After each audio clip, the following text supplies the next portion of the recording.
Welcome viewers, welcome to job time. তো EMRS এর যে এক্সাম তোমরা জানো যে ১৩ তারিখ থেকে শুরু হচ্ছে। তো তার ঠিক ২ দিন আগে অ্যাডমিট কার্ড দেওয়ার কথা ছিল। তো ১৩ তারিখে যে অ্যাডমিট কার্ড তোমরা এখানে দেখতে পাচ্ছ ১৪ তারিখেরও আ অ্যাডমিট কার্ড দিয়ে দেওয়া হয়েছে।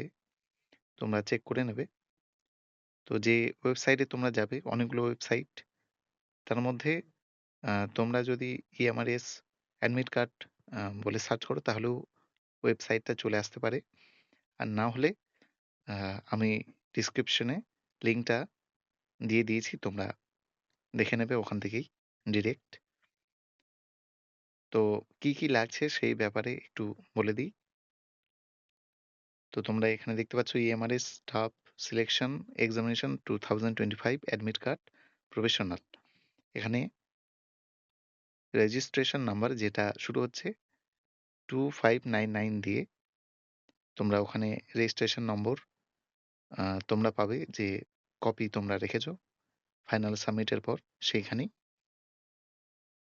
তারপর এন্টার পাসওয়ার্ড, যে পাসওয়ার্ডটা দিয়েছিলে ফর্ম ফিল আপের সময় সেই পাসওয়ার্ড এবং যে সিকিউরিটি পিন আছে, যে ক্যাপচারটা আছে এখানে, সেটা তোমরা প্রেস করবে আর এখানে তোমরা ক্লিক করে দেবে। এখানে দেয়া আছে I do hereby submit my consent for giving biometric attendance at the exam centre. তো এক্সাম সেন্টারে তোমরা মোটামুটি ১ থেকে ১.৫ ঘন্টা আগেই পৌঁছে যাবে। সেখানে তোমাদের বায়োমেট্রিক হবে। বায়োমেট্রিক হতে কিছু সময় লাগে এবং সেন্টার খুঁজতেও একটু হয়তো অসুবিধা হতে পারে। আ কারণ যাতায়াতের একটা ব্যাপার আছে। তো যাতায়াতের ব্যাপারটা তোমরা আগে থেকেই ঠিক করে নেবে এবং সেখানে গিয়ে বায়োমেট্রিক হবে এবং তোমরা জানোই আ ড্রেসের ক্ষেত্রে তোমরা মেটাল টাইপের যেসব জিনিসপত্র সেগুলো তোমরা এভয়েড করবে এবং শুজ, তারপর মোবাইল, তোমরা জানোই এগুলো অ্যালাও নয়। এবং যেহেতু OMR sheet based written test, uh offline exam, সেক্ষেত্রে তোমরা ২ টো ব্ল্যাক পেন এবং ২ টো ব্লু পেন নিয়ে যাবে এবং সঙ্গে অ্যাডমিট কার্ডটা কালার প্রিন্ট আমি বলব একটা কালার প্রিন্ট নিয়ে নেবে আর পারলে একটা ব্লাক অ্যান্ড হোয়াইট। তো ২ টো কপি নিয়ে যাবে অ্যাডমিট কার্ডের।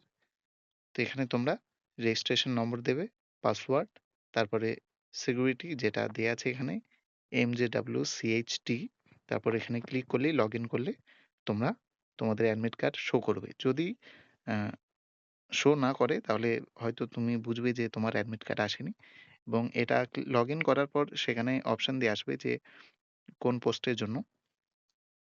তুমি যদি একটার বেশি পোস্টে এপ্লাই করে থাকো তাহলে যেটার জন্য তুমি অ্যাডমিট কার্ড ডাউনলোড করবে সেই পোস্টটা সিলেক্ট করবে। আদারওয়াইজ যদি তোমার একটা পোস্টের জন্যই এপ্লাই করা থাকে তাহলে সেখানে শুধুমাত্র সেটাই শো করবে এবং সেটাতে ক্লিক করার পর তোমার অ্যাডমিট কার্ড শো করবে।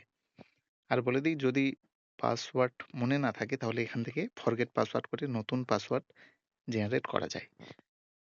তো এই হলো অ্যাডমিট কার্ডের ইনফরমেশন।